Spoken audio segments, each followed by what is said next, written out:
Hey YouTube, how's it going? It's Quinton here, and this is tutorial number 38. And in this tutorial we are going to continue looking at part 5 of our basic website layout mini-series. Okay, so hopefully you guys watched the previous videos. Hopefully you've got pretty much all of this code, and if you guys can remember correctly, we actually left off with a web that looked kind of like this. So we had our logo, the bar, all the stuff, and this really ugly border all around here. So one thing I want to do is get rid of this border and continue working on the page. But there is also one mistake that I made in the previous video, which I just want to correct real quick. So go over to CSS, and over here where I've set the header, nav, article, section and footer tags to be displayed as block, one tag that I forgot about was our aside tag. So we just need to go ahead and take care of that aside, and now that should be displayed as a block as well. Like I said, most newer browsers will actually treat these tags as blocks, but if you come across an older browser, it might not treat them as older blocks. As a block. So yeah. Okay.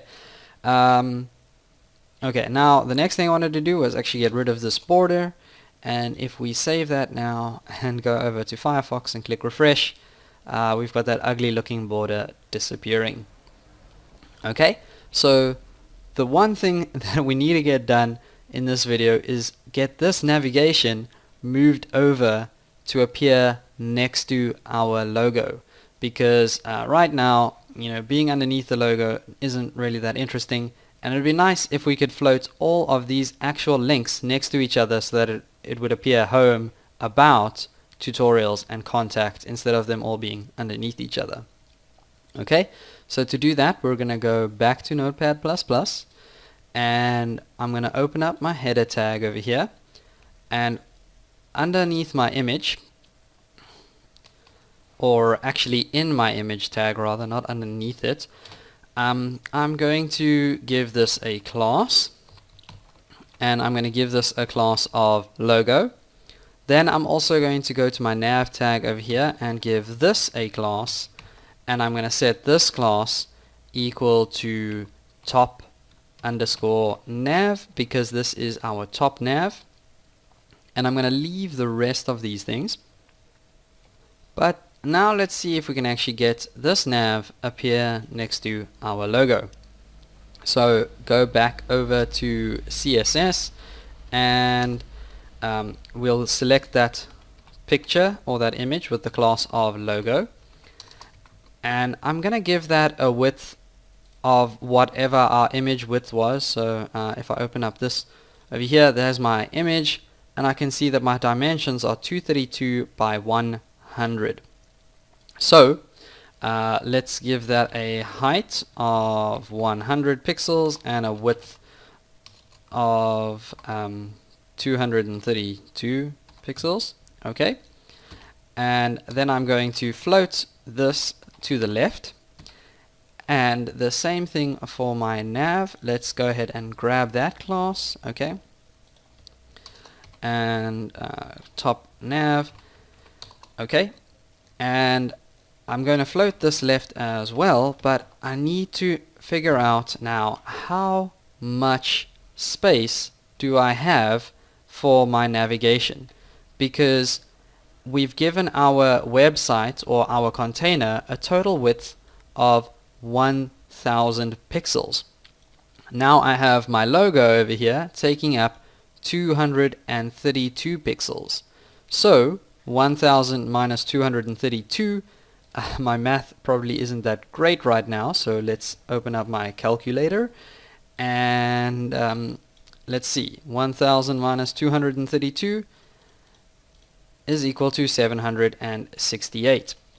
So I'm going to go ahead and give this a width of 768 pixels, and I guess some of you could probably have done that in your heads, and you're probably shouting at your screen right now because I used a calculator. But hey, so now let's go ahead and actually run this in Firefox. So click refresh, and now we have our image and our actual navigation floated next to each other, but we also have this header kind of wrapping around the image, so we want to get rid of that now. And to do that, I'm going to go over to my header over here, and I'm going to actually place in an empty div. So I'm just going to give this a div, and I'm going to end that div off, and it's going to be an empty div, but I'm going to give this div a class of clear. Now go back to CSS, and over, I'm not actually sure where to put it, but I'm going to put it up here maybe with the rest of the stuff, kind of default stuff. So actually no, let's put it just over there, just right there. Hey, okay, so select that class of clear, and we will just give this an attribute of clear both. And what that's going to do is force this header over here to stop wrapping around the floated image and actually appear where we want it to down here. So look at that. Now we have our logo and our links appearing next to each other, but our links are still one on top of the other. So let's try and see if we can get them to display next to each other. And there are two different ways we can do this.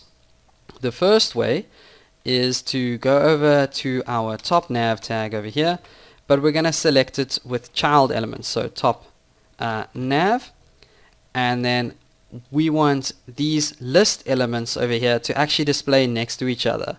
So we need to grab these list elements. Okay, so well, let's go back to CSS over here, top nav ul li, and what that's going to do is grab all list items inside of a unordered list inside of the navigation, and then we're going to go ahead and style those. And I keep minimizing Notepad++ when I still want to work in it. So let's just indent over here, and we can do this in two different ways. So like I said, we can float these all left, so just like that, float left, and click refresh, and as you can see, they're now all floated one next to the other, right next to each other. There's absolutely no space between them. So if I zoom in, you can see there's no space between them.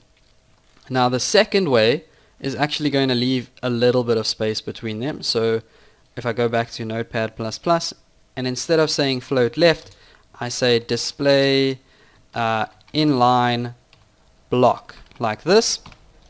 Okay, that's going to make them all appear one next to the other, but as you can see, there's a little bit of space between each link. So if you guys want to do it that way, you can do it that way, or you can float them left and actually give them some padding. And that's actually what I prefer to do. So I prefer to say float left, and then I actually prefer to give them a padding. So a padding of 15 pixels and 20 pixels will do, and that means that there's going to be 15 pixels of padding on the top and 20 pixels of padding on the left and the right. But for some reason, this isn't actually going to make the links move down. Well, it actually did, but not that much. Okay. Okay, so to actually center these things or get them to be pushed further down, we're probably just going to have to increase the padding on the top and the bottom by a little bit. So let's make that 25 rather than 15. But of course, this is all, just playing around. So click refresh, and it's now moved slightly further down, but still not quite the center just yet. So probably about 30, I'd say maybe 35 should actually do this. It might even push it a little bit too far, but oh, that's actually perfect. So now we have our links actually centered with the logo, but if you want them all the way down to the bottom, then I guess you could just play around with the padding. until you got it perfectly. But I'm going to leave mine right there where they are. And I'm going to end the video right here. And in the next video, we'll take a look at how to get our aside section appear next to the actual main content of the web page. So that's what you guys have got to look forward to, and I will see you guys in the next video. As always, don't forget to subscribe. Please feel free to leave a comment, like, or share, and I'll see you guys next time.